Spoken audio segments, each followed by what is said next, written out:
Salut Frédéric. Bonjour Jérôme. Alors aujourd'hui on se voit pour le 3e épisode de notre mini-série sur l'agriculture. C'est ça. Donc on s'est vu une première fois pour brosser un petit peu comment ça se passe au niveau de l'agriculture à l'échelle plutôt nationale européenne. C'est ça. Et la seconde fois on s'est vu On était plutôt plus, sur le côté local. Voilà, on était sur l'échelle locale. Est-ce que tu peux nous rappeler un petit peu qui tu es? Moi, c'est Frédéric Amani. Je suis un professionnel de l'agriculture. Je travaille en tant que conseiller maraîchage en agriculture conventionnelle. Voilà. Mais je suis sensible à tous les types d'agriculture.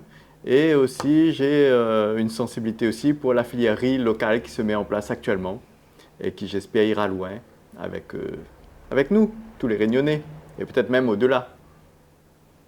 En fait, on essaye un peu de comprendre ce qui se passe dans le monde agricole. Ce qu'on aimerait approfondir aujourd'hui avec toi, ce serait un peu le côté normes, parce qu'on voit que les agriculteurs ramènent beaucoup ce sujet-là. Et la question qu'on se pose, c'est est-ce qu'aujourd'hui, finalement, la transition écologique repose pas carrément sur les agriculteurs? Oui, on fait porter beaucoup de choses aux agriculteurs. Donc ils sont pris un peu dans l'étau entre une demande qui voudrait une agriculture qui tend vers l'agriculture biologique et de l'autre côté tout un ensemble de charges administratives et de contraintes qui viennent se reposer sur leur dos. En fait, si on revoit dans l'ensemble global, il faut bien comprendre que tout ce qui pèse en termes de réglementation, donc en termes de normes sur les agriculteurs, viennent de l'État. Ce ne sont pas les agriculteurs eux-mêmes qui mettent en place les normes. Quelque part, les normes, il y a une volonté d'améliorer la qualité des aliments, la qualité des produits agricoles. Donc pour notre consommation, c'est bien. Pour notre environnement, puisque c'est aussi préserver la qualité des eaux, les eaux qui font partie de l'alimentation humaine, qui est un élément essentiel comme tout le monde le sait, c'est aussi très bien. La volonté de mettre en place des mesures de protection ou d'amélioration de la qualité de notre alimentation est tout à fait louable. Et de préservation de notre environnement. Et de préservation de notre environnement. La question qui se pose, c'est est-ce qu'on donne les moyens, est-ce que les agriculteurs ont les moyens en fait de répondre à ces cahiers des charges qui tombent, ces réglementations qui tombent, mais entre-temps, est-ce qu'on leur donne les moyens de le faire? Et c'est là où le bas blesse, en fait. Parce que finalement, quand on regarde,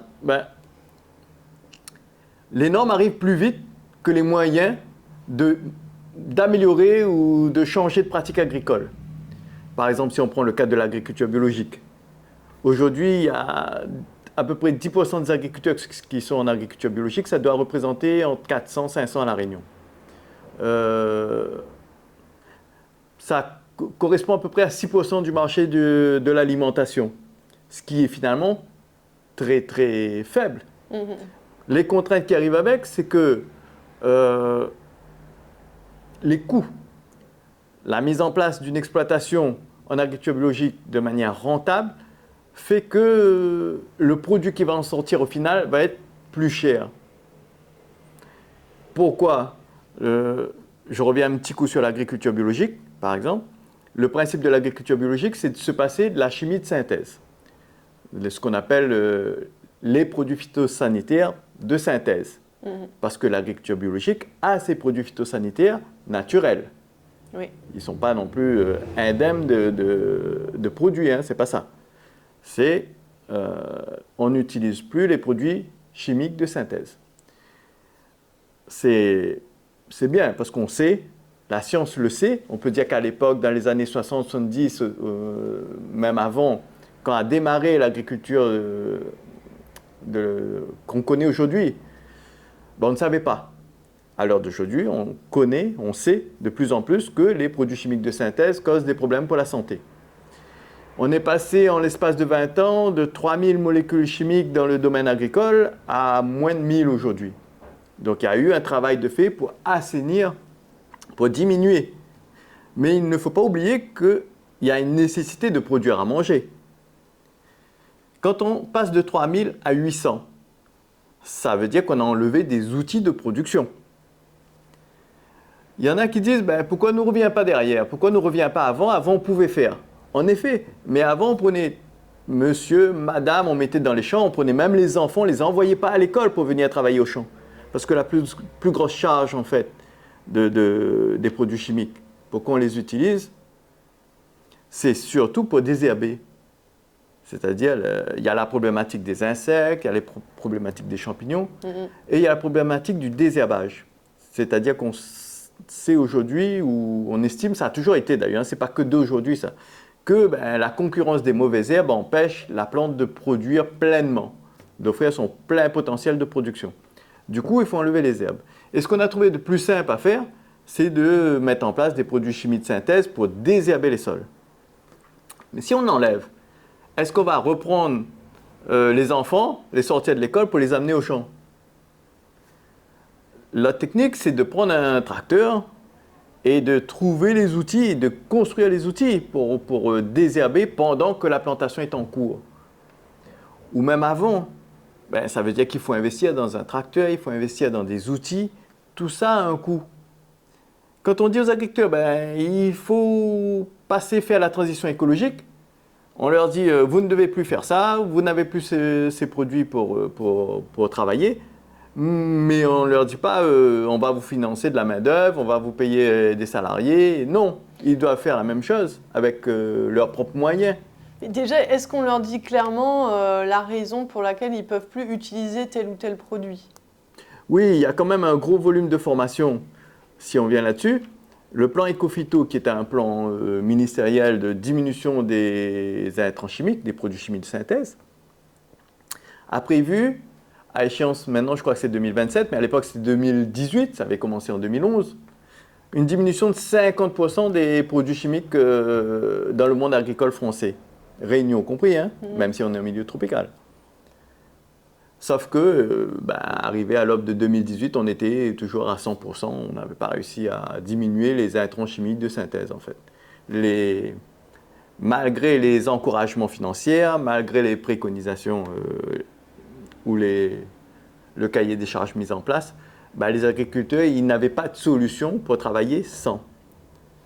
Il faut savoir aussi que pour développer des techniques agricoles, il faut 10, 15, 20 ans, hein, il faut du temps. Et malgré tout ce plan mis en place, la demande des consommateurs, d'une part, d'avoir toujours de l'alimentation, c'est-à-dire qu'on ne peut pas imaginer demain qu'on ait des rayons moins remplis, qu'on cherche des produits alimentaires qu'on ne les trouve pas. Donc il faut quand même garantir. Tous ces besoins-là font que finalement, on a peu avancé, j'ai envie de dire, dans le domaine.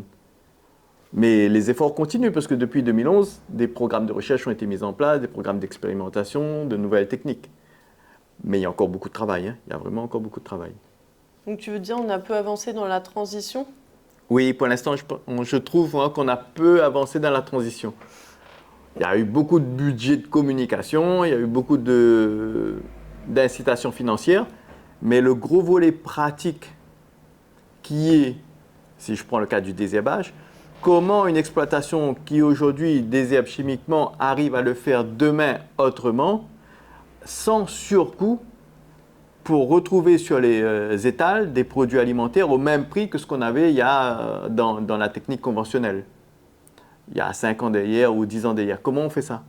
À chaque fois, on se retrouve avec des produits en agriculture biologique avec un coût conséquent, soit le double du prix ou au minimum 25 à 50% du prix. Du coup, les consommateurs, en plus dans la conjoncture aujourd'hui où le pouvoir d'achat diminue, ils boudent. Ils ne concrétisent pas leur envie de mieux en fait. Et donc paradoxalement, on ne fait pas assez de transition, mais en même temps, il y a trop de normes et trop de contraintes qui pèsent de plus en plus sur les agriculteurs, vu que c'est ce qu'ils dénoncent. On utilise beaucoup le bâton. Il y a la carotte qui est, on va dire, les subventions, les aides et tout, mais de l'autre côté, il y a le bâton, mais entre les deux, on exige de tendre vers l'agriculture biologique, mais sans offrir les moyens techniques. Pour expliquer aussi techniquement ce que ça peut être la différence qu'il y a. Vous avez mal de tête. Vous allez chez le médecin, il vous prescrit du Doliprane, enfin, j'ai cité une marque, vous prescrit un médicament, un cachet, vous prenez votre verre d'eau, vous prenez le cachet, vous mettez dedans. Et vous avez, on va dire, moins mal à la tête ou plus mal à la tête. C'est facile. Un cachet dans un verre d'eau et c'est une solution. L'agriculture conventionnelle, on peut penser que ça fonctionne comme ça. Il y a quand même, il faut le dosage, tout ça. Hein. Il y a quand même un itinéraire technique déjà. Il y a l'homologation, ce qu'on appelle l'homologation. Dans l'agriculture biologique, pour avoir le même résultat, on peut comparer ça à la tisane. Vous avez mal à la tête et vous allez voir votre grand-mère pour qu'elle vous soigne. Vous allez avoir grand-mère, bon, mais pas sans créole, hein. Grand-mère, il arrive, mon enfant, que ça on en a, que ça on l'a fait aujourd'hui. Elle y regarde tout le contexte du petit marmaille. Est-ce que la partie jouée dans le soleil? Est-ce que la partie dans la pluie? Est-ce qu'elle a eu un tracas? C'est toute une enquête que grand-mère fait. Après, elle dit ça va dans le jardin, dans son parterre de grand-mère, là, avec un paquet de plantes dedans, dont les plantes tisanes. Et elle dit ça va? Elle y cueille pas n'importe laquelle là-dedans. Ouais, mon petit enfant, la poussadounana là, il faut prendre la fleur. Il ne faut pas s'attraper la feuille ou la racine. Il faut s'attraper la fleur. Et il faut nous cueillir avant 6 heures. Parce qu'avant 6 heures, après la plante, il n'est pas pareil. Il faut prendre la fleur avant 6 heures. Et puis on a fait un mélange. On allait prendre l'autre plante là-bas. Mais l'autre plante là-bas, il faut nous déterre. Là, nous allons prendre les racines. Parce que pour Sadunana, il faut les racines. Il passe à la cuisine. Il ne prépare pas n'importe comment. Est-ce qu'il prépare en infusion? Est-ce qu'il prépare en décoction? Est-ce qu'on met dans de l'eau ou fait bouillir avec? Est-ce qu'on fait bouillir de l'eau après on lâche dedans? Est-ce qu'on laisse un temps de repos? On a tout un protocole en fait pour faire une tisane. Et mine de rien, c'est un ensemble de connaissances qui fait qu'à la fin, nous en avons le résultat que le petit maman, il a plus mal à la tête ou il a plus mal au ventre, suivant ce que nous veut traiter. Ce qui veut dire qu'il faut avoir une capacité de bien diagnostiquer. Parce qu'on peut avoir mal à la tête pour n'importe quoi. Le médicament que le docteur il donne, il casse le mal de tête, mais il ne sait pas à la source. Alors que dans le cas de la tisanerie, d'où vient la problématique? La préparation qui va dépendre aussi de d'où vient la cause. Vous voyez toute la différence? C'est une question de savoir-faire qui n'est pas du tout le même finalement quand on passe du conventionnel au bio. Le volume de connaissances à avoir pour gérer la production avec la nature est beaucoup plus importante que dans le cas de la pratique du conventionnel. Ce qui explique aussi que tout le monde est parti à un moment donné vers le conventionnel, hein, parce que c'était moins cher, parce que c'était moins coûteux en savoir. Maintenant, on veut revenir en agriculture à la méthode, on va dire, de la tisanerie. Pas artisanale, hein, à grande échelle, parce qu'en même temps, il faut maintenir la possibilité de nourrir toutes nos populations. Hein. Il faut bien avoir ça en objectif, on ne peut pas se louper. Même qu'on soit avec un médicament ou avec de la tisanerie, il ne s'agit pas d'empoisonner le marmaille, j'ai envie de dire. Dans les deux cas, il faut être bon. Et d'ailleurs, on va revenir là-dessus sur le côté aspect sécurité de l'agriculture biologique. Et donc, tout ce savoir-faire que demande, j'ai pris l'exemple de la tisanerie, mais l'agriculture biologique, le fait de travailler avec la nature, ça se construit. Et la difficulté, c'est qu'un cachet qu'on prend à La Réunion, en France hexagonale, en Espagne, en Asie, n'importe où, aura le même effet. Par contre, quand on est dans un milieu tropical comme La Réunion, qu'on soit en France hexagonale, en Inde, à Maurice, le milieu n'est pas le même.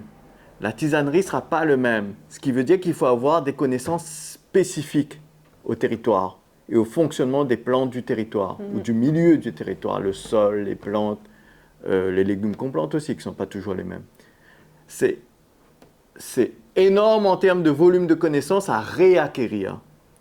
C'est énorme en termes de volume de connaissances à articuler les uns avec les autres.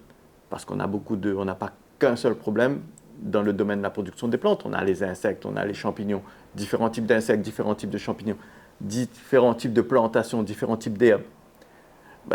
Tout ça demande un certain temps de développement des techniques. Et c'est ça qui limite aujourd'hui le développement vraiment plus largement du bio? Oui, c'est le manque de connaissances, aussi bien de la profession générale, moi je dirais de la profession générale, aussi bien du côté des encadrants, du côté des pratiquants, mais aussi du côté des responsables, en fait, de ceux qui décident de la politique de formation, de recherche, de tout ça. Oui, qui eux-mêmes ont été formés dans ce système conventionnel. Complètement. Et aujourd'hui, moi, ce que je trouve dommageable à l'échelle de l'île de la Réunion, c'est qu'on voit des formations de concepts, des programmes MOOC qui viennent de métropole ou des choses comme ça, où on parle des principes, mais nous avons besoin de beaucoup plus de précision à l'échelle locale. Et on a un ensemble d'agriculteurs ou même de particuliers qui ont un volume de connaissances, mais il y a tout un travail à valoriser ce volume de connaissances, à les mettre en commun et ensuite à les partager. Or que actuellement, j'ai presque envie de dire que l'orientation donnée par ceux qui ont la possibilité d'orienter la formation ne va pas dans ce sens. Moi, ça avance petit à petit, mais on pourrait aller plus vite. On pourrait aller plus vite en mettant en place des formations avec les acteurs locaux et en les faisant se rencontrer pour avoir une synergie dans ce sens. Pourquoi ce n'est pas assez efficace au niveau de la formation aujourd'hui? Je pense que tu as donné des indices tout à l'heure quand tu disais que ceux qui décident des orientations sont de l'ancienne école. Moi-même, j'ai été formé dans l'école d'il y a 30 ans. Je ne dirais pas mon âge, mais je dirais dans l'école où il y a 30 ans. Donc, c'était encore l'école de l'agrochimie, dans l'école où c'est la solution. Et il y a un passage à refaire pour revenir, je ne dirais pas revenir en arrière. Pour moi, ce n'est pas du tout revenir en arrière, c'est pour aller de l'avant, pour passer cette étape-là et passer à de la biotechnologie, en fait. Oui, il faut savoir se remettre en question, remettre en question ce qu'on a appris. Les agriculteurs, aujourd'hui, eux, ils sont les premiers concernés par les problèmes phytosanitaires et par les problèmes de santé qui en découlent. Bah oui. C'est pas eux, c'est pas à leur niveau que ça coince, à mon sens. Parce que moi, ce que je vois dans mon métier, c'est que j'ai beaucoup de demandes d'accompagnement vers ces techniques-là, vers comment on peut faire sans. Néanmoins, au niveau des ressources dont je dispose aujourd'hui, et dont beaucoup disposent, il y a beaucoup d'améliorations à apporter. Il y a de la marge, il y a encore du travail à faire, mais il faut avoir le temps de le faire. Donc il manque du financement sur l'effectif humain, simplement pour travailler sur le domaine. Et il manque des orientations pertinentes. Si on va dans le détail, je peux même dire qu'il y a aussi des diables. Le diable se cache dans les détails. Je vais être concret.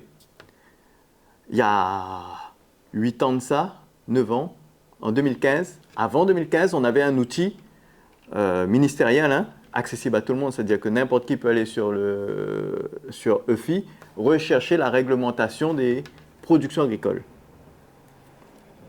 Le site d'aujourd'hui s'appelle EFI ANSES. Le site d'il y a 10 ans s'appelait EFI.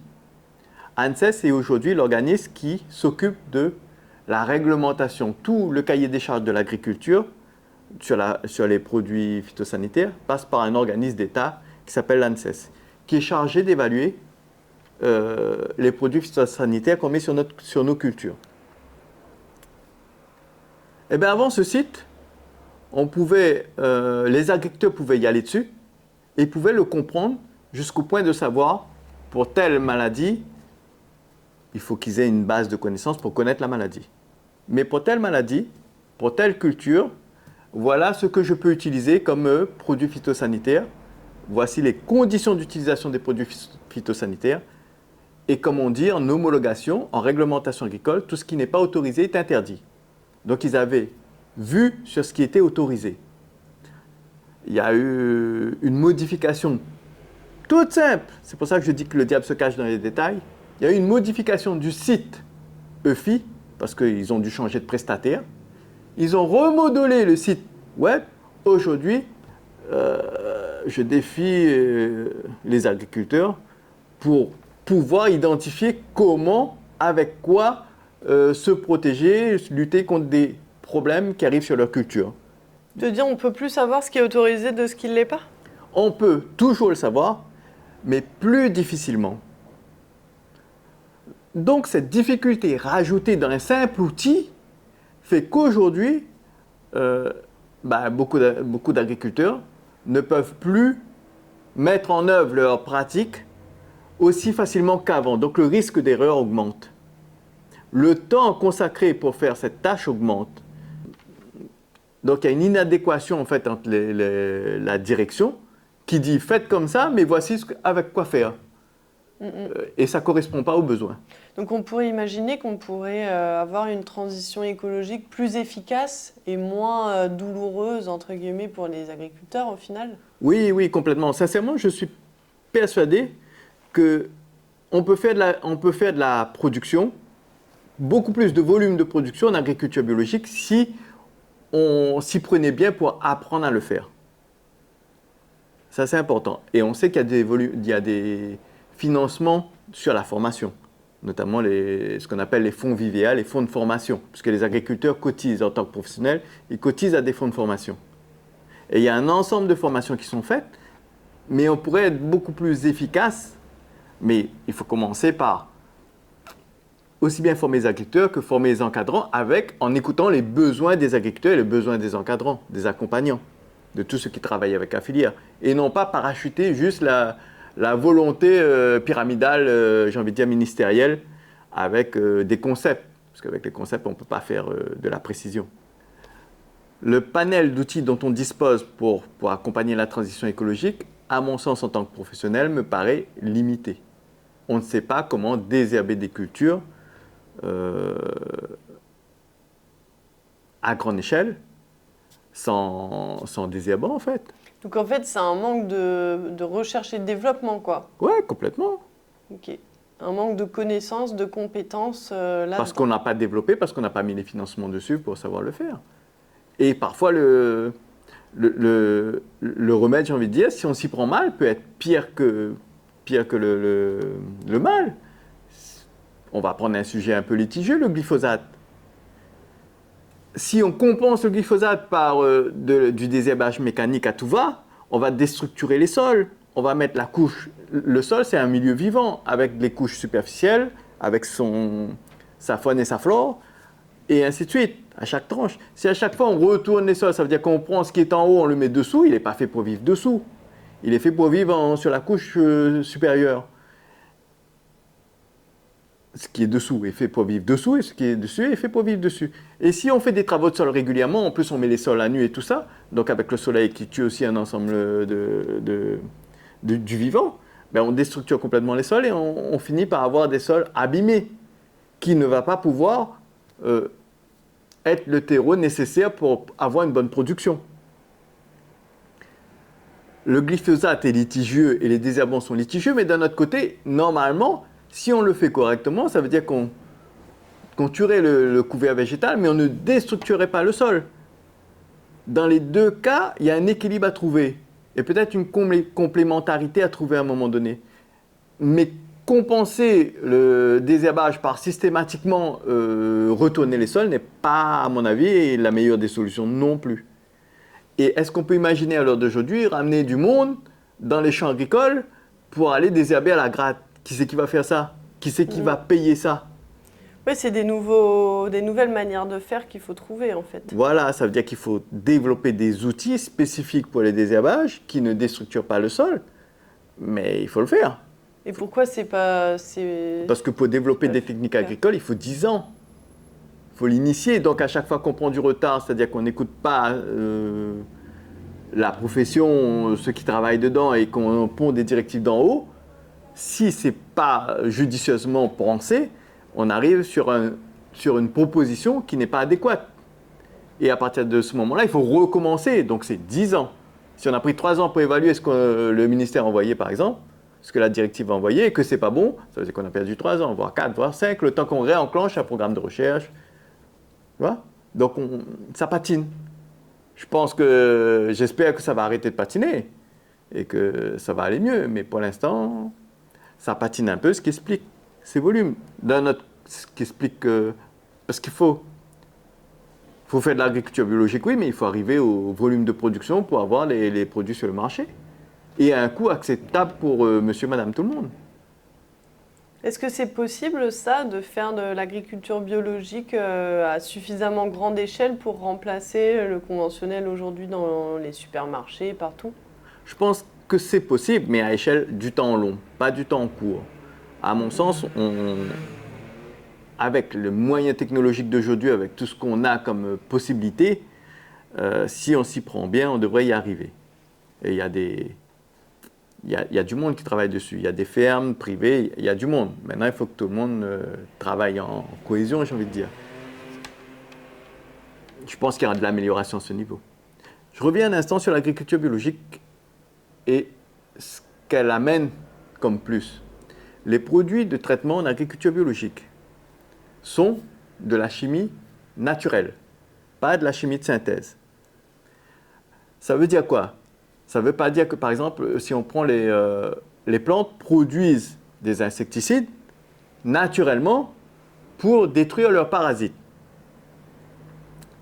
Ces insecticides que les plantes produisent, si on les consomme, elles sont dangereuses pour nous. Donc, le produit que les agriculteurs biologiques utilisent ne sont pas inoffensifs pour l'homme. Ça reste des produits dangereux qui sont soumis à la réglementation de contrôle, d'autorisation, d'évaluation des dangers qu'ils représentent pour la consommation humaine. Là où est l'avantage des produits en agriculture biologique, c'est que quand ils tombent au sol, toute la flore naturelle est capable de la désintégrer, donc de l'éliminer, alors que les produits phytosanitaires de chimie de synthèse, pas tous les produits sont désintégrables, ce qui veut dire qu'on va les retrouver dans les eaux. Dans le cas de la biologie, des produits en agriculture biologique, si on s'y prend bien, si notre sol est vivant, on ne va pas retrouver ces produits dans les eaux, en sachant qu'on est constitué de 85-90% d'eau. Donc c'est notre constitution. Et donc le fait d'utiliser l'agriculture biologique permet de ne pas avoir de poison dans notre corps. Donc on assainit notre environnement et on assainit notre alimentation et notamment l'alimentation en eau. Alors Frédéric, je comprends pas parce que dans les épisodes précédents, tu nous parlais de la qualité de la production alimentaire agricole française. Et là, aujourd'hui, tu es en train de dire finalement, ce serait mieux si on passait au bio. Oui, tout à fait, tu as raison de poser cette question-là. Ça peut prêter à confusion, donc on va éclaircir ça, si tu veux bien. Tu veux bien. Oui, il faut prendre les choses de manière globale. Sur actuellement la manière dont l'agriculture est faite dans le monde entier. Nous sommes sur l'agriculture pétrochimie, j'ai envie de dire, qui est dans l'agriculture mondiale est faite avec les produits phytosanitaires, les engrais, donc avec la chimie de synthèse, globalement. Et dans ce domaine-là, le pays France est en avance et très bien placé en termes de qualité. Ça veut dire que, comme les médicaments, il y a une réglementation sur les médicaments qu'on prend à la maison. Donc il ne faut pas trop de matière active pour que ça fasse de l'effet sans avoir d'impact sur notre santé. C'est le même principe d'évaluation pour la pharmacie. Donc, en France, les normes, on parlait de normes tout à l'heure, les normes sur la réglementation des produits phytosanitaires sont drastiques. Ce qui veut dire qu'il y a tout un ensemble d'évaluations de ces molécules pour faire en sorte que même si on les utilise, l'impact sur la santé soit le moindre possible. Et il faut prendre ça à l'échelle mondiale. Néanmoins, ça représente un risque. Il ne faut pas être, j'ai envie de dire, naïf. Les produits phyto de synthèse représentent un risque. On va dire que la France gère au mieux ce risque et mieux que beaucoup d'autres pays du monde. Voilà, c'est dans ce sens que je dis que la qualité de l'agriculture française est une qualité sanitaire bonne. Et dans son ensemble. Dans son ensemble, dans l'ensemble de l'agriculture du monde. Maintenant, pour l'agriculture mondiale et pour l'agriculture, c'est clair que si on peut enlever le risque, ce que permettrait l'agriculture biologique à grande échelle, on enlève le risque, ça veut dire qu'on est encore mieux, on est encore en meilleure qualité sanitaire, puisqu'on a moins de risques.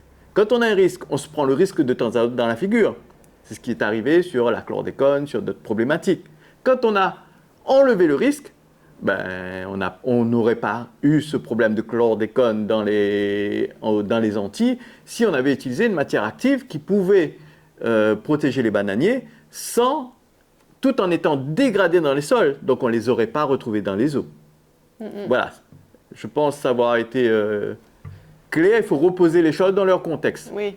Mais néanmoins, pour enlever ce risque, ça nécessite quand même de pouvoir peut-être transmettre les connaissances dont disposent certains qui ont œuvré dans le bio depuis des années et des années. Enfin, ça ne s'apprend pas du jour au lendemain comme ça. C'est ça. On peut déplorer, on peut déplorer aujourd'hui qu'il y a un problème de fonctionnement en colonne. C'est-à-dire il y a les agriculteurs biologiques d'un côté et tous ceux qui les accompagnent d'un côté, et il y a les agriculteurs conventionnels de l'autre et tous ceux qui les accompagnent. Il y aurait besoin, et je pense que le plus efficace à l'heure d'aujourd'hui, dans le contexte dans lequel on est, ce serait que ces deux mondes se rencontrent et se rencontrent pour de vrai. Qu'on met tout en œuvre pour que ces deux mondes se rencontrent. Parce que les agriculteurs conventionnels, ils savent très bien qu'ils seraient gagnants à pouvoir produire sans ces produits phytosanitaires, gagnants au niveau de la santé. Et ils seraient aussi, je dirais, très utiles, très, très intéressés et très valorisés aussi de pouvoir apporter les compétences qu'ils ont pour aider le côté agriculteur biologique à arriver à un niveau de production qui permettrait de baisser le prix à celui qui achète en bout de chaîne, donc nous consommateurs. Parce qu'ils ont des outils de production ou une manière de produire qui peut peut-être être aussi, pour certaines choses, transposable aux agriculteurs qui sont en agriculture biologique ou en naturel, hein, parce que agriculture biologique, c'est le terme, on va dire, réglementaire, mais il y a beaucoup d'agriculteurs qui ne sont pas obligatoirement, qui n'ont pas souscrit au cahier des charges, aux formalités administratives, mais qui travaillent au naturel. Ils sont encore plus qu'agriculteurs biologiques. Certains n'utilisent pas du tout de produits. Et ça fonctionne quand même? Plus ou moins, je dirais, pas toujours, parce qu'il y a encore beaucoup de travail à apprendre. Mais ils ont choisi ce choix, quitte à faire du complément de revenus par d'autres activités, notamment le tourisme ou ce genre de choses. Ou les ACI, on voit aussi ça aussi. Les chantiers permettent de compenser le manque financier. Les chantiers d'insertion. C'est ça. Donc, oui, il y a besoin de rencontres, je pense, entre ces deux mondes-là, et tout le monde serait gagnant. Bon, après, ça veut dire aussi que même dans nos têtes, il faut décloisonner. Que ce soit les agriculteurs biologiques ou les agriculteurs conventionnels ou les accompagnants ou tout le milieu, il faut vraiment qu'on décloisonne et qu'on aille vers l'autre de manière bienveillante. Et tout en étant réaliste, hein. Il y a des choses qu'on pourra faire, des choses qu'on ne peut pas faire dans l'état aujourd'hui des connaissances. Mais on avancerait beaucoup plus vite. Je ne sais pas si tu as quelque chose de plus à rajouter ou qui te semblait important pour cette mini-série. Après, toi, tu parles sécurité alimentaire. Peut-être que tu veux en dire deux mots? Oui, quand je disais que j'étais plus positionné sur la sécurité alimentaire que l'autonomie alimentaire, c'est parce que dans l'état actuel des choses, avec les réglementations commerce, avec les réglementations telles qu'elles existent aujourd'hui, c'est compliqué de dire que notre territoire, ou n'importe quel territoire d'ailleurs, va produire tout pour lui-même, puisque si on produit tout nous-mêmes, ça veut dire que tout sera plus cher dans le contexte d'aujourd'hui. Et en même temps, on est sur le libre-échange. Du coup, tout sera en concurrence. C'est pas réaliste en fait, à mon sens. Hein, aujourd'hui, ce n'est pas réaliste. C'est pas qu'on n'a pas les moyens de le faire, c'est que le contexte des réglementations commerciales ne le permettent pas. La concurrence est trop forte. Par contre, la sécurité alimentaire, c'est poser les bases de l'autonomie alimentaire, c'est-à-dire avoir comme notre île La Réunion, avoir sur notre île le volume de semences nécessaires, le volume de lianes patates nécessaires, le volume de bois pain de manioc nécessaire, de fruits à pain en plantation, pour que si demain le risque devient réalité, c'est-à-dire qu'on n'a plus de possibilités, on voit les guerres en Ukraine là-bas, il y a un événement qui fait qu'on a beaucoup moins de bateaux qui transitent par la Réunion, on est capable à ce moment-là de déployer l'autonomie alimentaire. Mais il faut installer tous les préalables. Et l'un des plus gros manques que nous avons à La Réunion, c'est toute la partie semences. Toute la partie semences, et notamment, nous consommons 50 000 tonnes de riz à La Réunion. Et nous n'en produisons pas aussi peu. C'est anecdotique à l'heure d'aujourd'hui. Néanmoins, ce démarrage est essentiel pour l'avenir. Parce que ça permettrait, même si on a une filière de niche aujourd'hui, dans le contexte d'aujourd'hui, c'est-à-dire qu'on fait un riz de luxe, on peut considérer à un prix qui est loin du prix du commerce, ça reste quand même très essentiel parce que ça nous garantit demain d'avoir de la semence qu'on pourrait déployer à ce moment-là et surtout avec une variété que n'importe qui peut planter dans sa cour.